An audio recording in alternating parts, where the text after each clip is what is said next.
Com fem un discurs oral eficaç? Com incorporem el llenguatge no verbal? El llenguatge verbal i no verbal són indissociables. Quan la boca diu una cosa i el cos una altra, el missatge no s'entén. Sí, És tan important el que diem com la manera com ho diem. Ens comuniquem amb tot el cos i no només amb les paraules.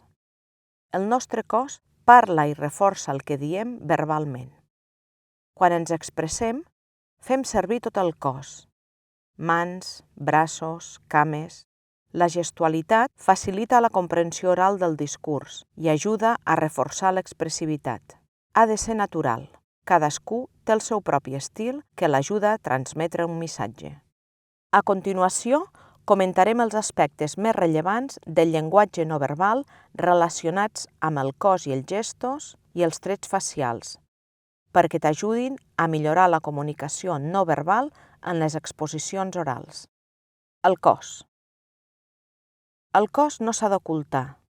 No has de donar l'esquena als assistents per llegir el suport visual. Tampoc no t'has d'amagar darrere la taula perquè segurament taparàs la pantalla. La postura corporal ha de ser oberta perquè expressa voluntat de comunicació, convenciment i cordialitat.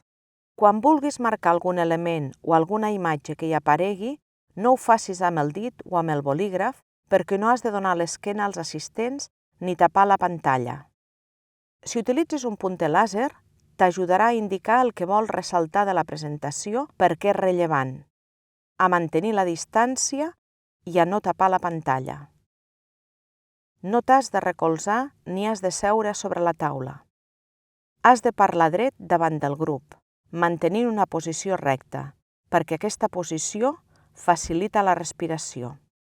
El que no has de fer és moure't d'un costat a l'altre, perquè desvies l'atenció del que estàs exposant. Evidentment, pots moure't lentament a diferents punts de l'aula, però a un ritme adequat. Un canvi visual capta l'atenció dels oients. No t'has de tensar ni als companys, ni al públic, ni al tribunal. Has de mantenir-hi una certa distància. Les mans i els braços. Les mans no poden estar tancades, ni enganxades al cos, ni a les butxaques, ni recolzades a la cintura, ni amagades al darrere, ni es poden moure per sota de la cintura. Les mans han d'estar obertes, al davant i situades per damunt de la cintura. Has de tenir en compte que no s'ha de jugar ni amb els cabells, ni amb els anells, ni els collarets, i tampoc no has de tocar-te l'orella. Les mans les fem servir per gesticular, per acompanyar el discurs. Aquesta gesticulació ha de ser natural. Has de saber què diràs, quines paraules del discurs són importants per poder marcar l'èmfasi o quantes idees claus hi ha. El paper no l'has de cargolar.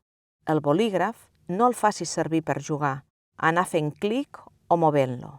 Has de tenir en compte que si ets una persona que es posa nerviosa i tens el paper a la mà, et tremolarà i tothom s'adonarà dels teus nervis. Els transmetràs al públic. Si tens un paper o un bolígraf a la mà, l'has d'agafar d'una manera natural, sense excessiva pressió, tot i que és millor que el paper el deixi sobre la taula. Les cames i els peus.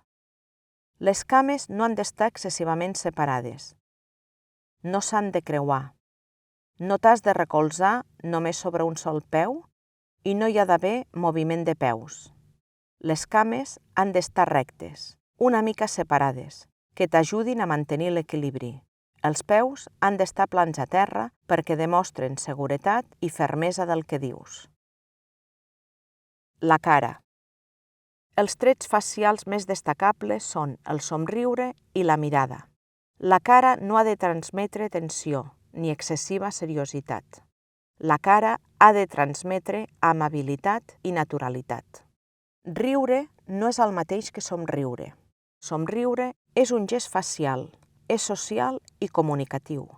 És l'acceptació del contacte amb l'altra persona. Demostra comprensió, transmet i encomana benestar. És important fer-lo a l'inici de la presentació, no durant la presentació. Has d'evitar mirar constantment el professor i, especialment quan t'avalua, no centris la mirada en ell ni en algun company amb qui connectes molt i et fa sentir còmode. No miris només els companys o el tribunal. Quan facis l'exposició, tampoc no pots mirar el sostre. Sovint es fa quan el discurs te l'has après de memòria i el repasses mentalment. Ni pots mirar al terra, per pensar, o per nervis, o per vergonya mirar l'auditori. Ni pots mirar al buit. O, si hi ha una finestra a l'aula, no estiguis pendent del que passa fora, perquè perds el contacte visual amb el teu auditori i mostres desinterès cap a qui t'escolta. És important mirar les persones que ens escolten perquè significa reconèixer-les com a part del discurs. La mirada ha d'anar adreçada a tothom que ens escolta. Tothom l'ha de rebre. Tothom s'ha de sentir inclòs en el discurs, el que anomenem mirada ventilador.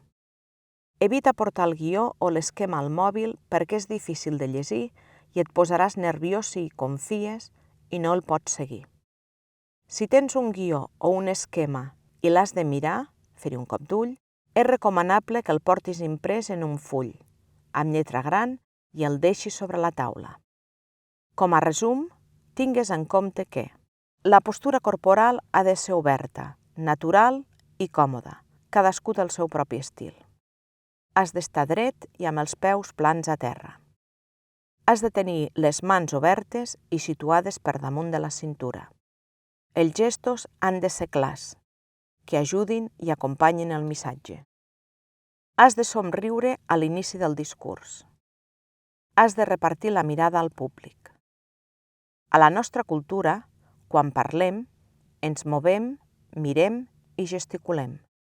Si ho practiques, aconseguiràs adoptar una postura més adequada, mirar obertament al públic i gesticular amb naturalitat.